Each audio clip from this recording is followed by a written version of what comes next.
2026 FIFA বিশ্বকাপের group এইচ-এর শেষ ম্যাচে স্পেন 1-0 গোলে উরুগুয়েকে পরাজিত করেছে। মেক্সিকোর গুয়াদালাজারা স্টেডিয়ামে অনুষ্ঠিত এই ম্যাচে জয়ের ফলে স্পেন গ্রুপ চ্যাম্পিয়ন হিসেবে রাউন্ড অফ 32-এ উত্তীর্ণ হয়েছে। ম্যাচের মূল বিষয়বস্তু: নির্ধারক গোল। ম্যাচের 42তম মিনিটে আলেক্স বায়না স্পেনের হয়ে একমাত্র গোলটি করেন। উরুগুয়ের গোলরক্ষক ফার্নান্দো মুসলেরার ভুলে বলটি জালে জড়ায়।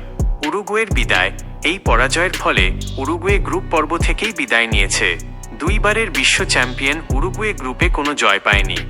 ঘটনা প্রবাহ: ম্যাচের দ্বিতীয়ার্ধে উরুগুয়ে মরিয়া হয়ে সমতায় ফেরার চেষ্টা করলেও স্পেনের শক্তিশালী রক্ষণভাগ তা রুখে দেয়। ম্যাচের ইনজুরি টাইমে উরুগুয়ের আগুস্তিন ক্যানোবিও লাল কার্ড দেখে মাঠ ছাড়েন। পরবর্তী ধাপ: গ্রুপ চ্যাম্পিয়ন হিসেবে স্পেন নকআউট পর্বে জায়গা করে নিয়েছে এবং রাউন্ড অফ 32-এ তারা গ্রুপ জে এর রানার্স আপ দলের মুখোমুখি হবে।